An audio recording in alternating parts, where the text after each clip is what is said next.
Niagara Falls shouldn't exist where it stands today.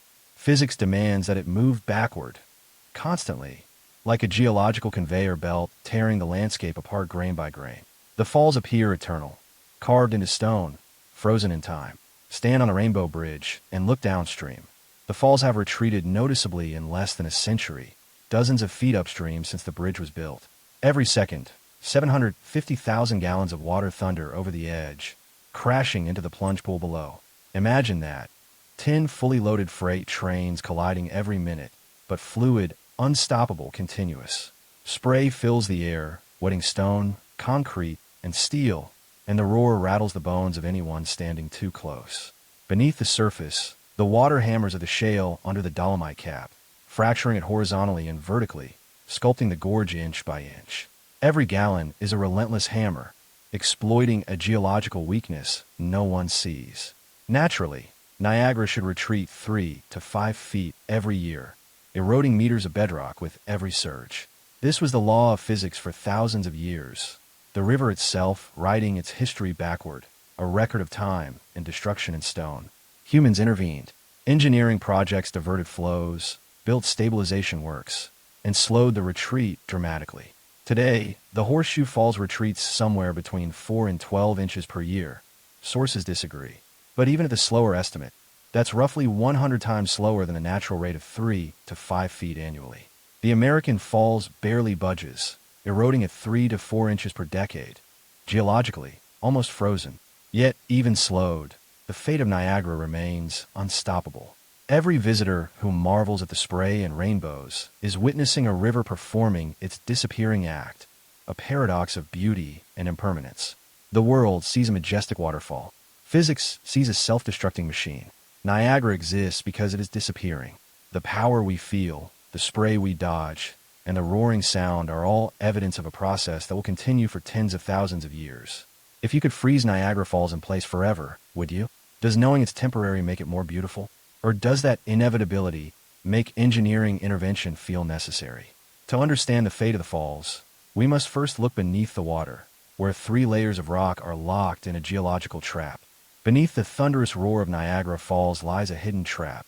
3 critical rock layers that dictate every collapse. The Lockport dolomite forms a dense cap rock, perched atop the Rochester Shale, a soft, brittle layer of clay and mudstone that dissolves under both water and time. Below, the Queenston Shale forms the gorge walls downstream, a silent witness to millennia of erosion. Together, these layers create an unstable system.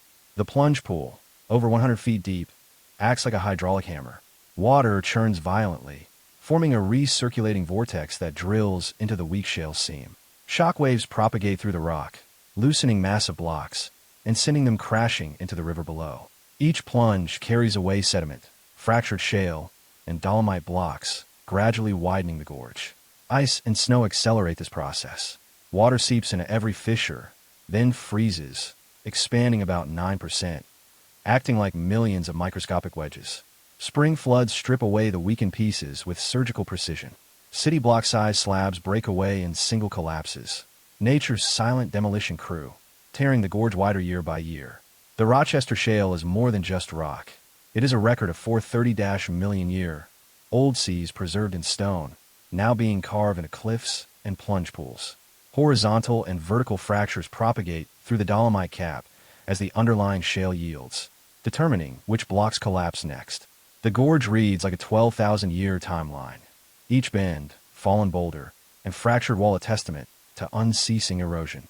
Every crack in the dolomite is a countdown to the next collapse. Standing too close is standing on history in motion. Knowing that every crack in the dolomite is a countdown to the next collapse, would standing at the edge feel thrilling or terrifying? This geological trap seemed unstoppable until 1969, when engineers attempted something unprecedented, turning Niagara Falls off completely. By the late 1960s, a crisis loomed. The American Falls was eroding so rapidly that engineers feared it could collapse into a jumble of rapids, losing its waterfall form. To prevent disaster, they needed to study the riverbed beneath the water, a mission that required ingenuity, scale, and unprecedented risk. International teams, led by the U.S. Army Corps of Engineers, partnered with Canadian authorities to plan a temporary diversion. This wasn't simple. Crews built a 600-foot wide cofferdam between Goat Island and the mainland, moving 27,800 tons of rock and earth over 3 days with more than 1,200 truckloads. Their goal was audacious: expose the bedrock without endangering workers or the surrounding falls. Imagine a 28,000-ton cofferdam halting the river, the American Falls reduced to a trickle, and the riverbed laid bare. Millennia of erosion revealed in a single, surreal scene. For the first time, humans could walk across the riverbed beneath the American Falls. The dry bed revealed astonishing finds: coins, debris from decades of tourism, and deep fractures invisible from above. Engineers mapped the fractured dolomite cap, traced the joints controlling collapse patterns, and confirmed what geologists had long suspected. The Rochester Shale beneath the caprock had been slowly undercut over thousands of years, making collapse inevitable without intervention. Dye tests poured into fractures 40 feet from the brink appeared in multiple spots on the vertical face, showing hidden water pathways. Over 100,000 visitors came that first weekend alone, drawn to witness a sight no human had seen in 12,000 years. Workers wore safety belts attached to lines. One slip could mean a fatal fall to jagged rocks below. Ice and seasonal flows had shaped the underlying fractures for millennia, but the dewatering gave humans a rare, tactile glimpse of that slow destruction. The roar of the falls faded to a distant whisper. The normally invisible hydraulic hammer of plunging water was frozen in time. Standing on the exposed bedrock, engineers could feel 12,000 years of Niagara's violent history beneath their boots, a humbling collision of human scale and geological time. The dewatering lasted 5 months, after which seasonal flows restored the American Falls to its full power. Rocks shifted, fractures widened, and nature reclaimed its domain. The experiment proved humans could temporarily control the river, but it also revealed the fragility of the fall's structure and the immense forces at play. If you had the chance to walk Niagara's dry riverbed in 1969, knowing the cofferdam could fail at any moment, would you have crossed? The 1969 study confirmed the fall's instability, launching decades of engineering interventions that continue today. Modern efforts now battle not only erosion, but climate-driven changes in water flow, proof that Niagara is a living, evolving system. Decades after the 1969 dewatering, Niagara Falls remains a relentless sculptor, reshaping the gorge with every storm, flood, and seasonal thaw. Today, engineers face a twofold challenge: slowing erosion while managing the river's flow for hydroelectric power and tourism. Ice, snow, and temperature extremes accelerate natural wear on the Lockport Dolomite Cap and underlying Rochester Shale. In harsh winters, ice jams upstream act as temporary dams. When these jams break, sudden surges scour the cliffs, unleashing torrents that would normally require decades to reshape the gorge. The falls you see by day are an engineered illusion, reduced to a trickle overnight while 3/4 of the river generates millions of kilowatts of power. This battle is fought in secret. Every night, the International Control Structure, ICS, redirects up to 75% of the river's flow through tunnels to hydroelectric plants. What visitors see by day is a carefully managed spectacle, a controlled flood preserving the fall's appearance while limiting erosion. Engineers balance preservation and show, slowing natural destruction only when tourist sightlines are optimized. Upstream reservoirs and treaty-controlled flow minimums, 100,000 cubic feet per second in summer, 50,000 in winter, work together to protect the gorge. Sensors monitor known fracture zones, while engineers continually assess erosion-prone sections of the Dolomite Cap. Sudden surges from ice jams or flash floods remind us that even modern engineering is only a temporary buffer against 12,000 years of relentless erosion. Even with flow controls, every winter thaw and spring surge proves that centuries of erosion cannot be fully tamed, only managed. Visitors rarely witness this battle firsthand. Only specialists traverse the river edges on rope-secure platforms, observing fractures invisible from public trails. The stakes are both spectacular and subtle, preserving the falls for tourism, hydroelectric power, and geology, while respecting the raw force that created them. If diverting 75% of Niagara's water at night slows erosion, but transforms the falls into a managed show, would you accept the engineering, or let nature take its course? Standing at the gorge, visitors witness both human ingenuity and geological patience intertwined. Engineers manage ice, floods, and flow like clockwork, yet every fracture and surge reminds us Niagara is a living, evolving system whose future will always balance on a knife edge between human control and natural force. But all these interventions raise a final question. Centuries and millennia from now, what will remain of Niagara Falls if humans can only temporarily slow, not stop, nature's inexorable work? Decades after engineers first walked the exposed riverbed, Niagara Falls continues its slow, relentless work. Erosion never rests.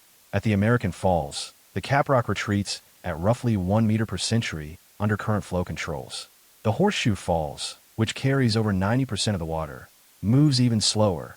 But all engineering can do is delay what remains inevitable over millennia.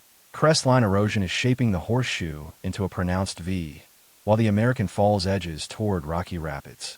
Scientists project the American Falls could dry completely in 2,000 years, while the Horseshoe Falls will retreat for another 15,000 years until reaching softer shale near Navy Island, at which point erosion will accelerate dramatically, eventually flattening in a Lake Erie over 50,000 years. Imagine walking along the gorge in 3000 AD. Parts of the waterfall will have vanished entirely. The American Falls reduced to dry cliffs, while the Horseshoe continues its slow retreat, shaped by forces far older than any human hand. Modern engineering slows the inevitable, but cannot stop it. Hydroelectric flow management, nighttime diversions, and retaining structures preserve the spectacle and delay collapse. Yet climate shifts, heavy rain, ice jams, sudden thaws, can accelerate erosion in ways humans cannot fully control. Even with careful monitoring, the gorge remains a living laboratory, responding to centuries of accumulated water, freeze-thaw cycles, and tectonic patience. 1,000 years from now, will anyone recognize the Niagara we know today, or will only the gorge's bones remain?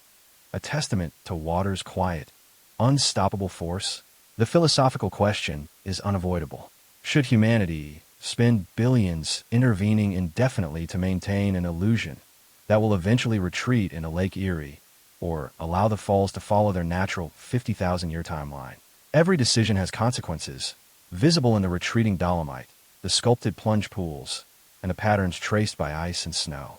If preserving Niagara Falls requires engineering intervention for the next 10,000 years, potentially outlasting human civilization itself, should we commit future generations to this task, or let the falls follow their natural course?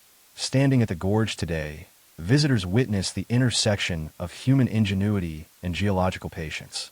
From bedrock laid down hundreds of millions of years ago to the interventions of modern engineers, Niagara Falls is both a monument to time and a reminder of impermanence. Whether Niagara Falls vanishes in 2,000 years or 50,000, every visitor who stands at its edge today witnesses a moment in a story still being written, a story of water, stone, time, and the brief interval when humans try to hold back eternity.